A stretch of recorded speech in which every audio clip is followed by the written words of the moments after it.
Bước 2. Nâng cao chiến thuật. Sau khi nắm vững các nguyên tắc cơ bản, bước tiếp theo để giỏi hơn mỗi ngày trong cờ vua là cải thiện kỹ năng chiến thuật. 1. Học các mô típ chiến thuật quan trọng. Các kỳ thủ mạnh luôn nhận ra các mẫu chiến thuật quen thuộc trên bàn cờ. Ví dụ đòn chiếu đôi, một quân tấn công hai quân đối thủ cùng lúc.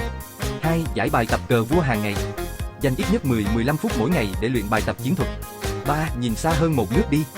Đừng chỉ nghĩ đến nước đi tiếp theo, hãy tính toán phản ứng của đối thủ và các phương án tiếp theo. Hãy đặt câu hỏi nếu tôi đi nước này, đối thủ sẽ đáp trả thế nào. 4. Phân tích ván cờ của bạn. Sau mỗi ván chơi, hãy xem lại để tìm ra những lỗi sai chiến thuật. Bước 2 sẽ giúp bạn phát hiện cơ hội và tránh mắc bẫy trong cờ vua. Khi bạn cảm thấy tự tin với các chiến thuật cơ bản, hãy chuyển sang bước 3, cải thiện khai cuộc. Bạn đã luyện tập chiến thuật như thế nào rồi?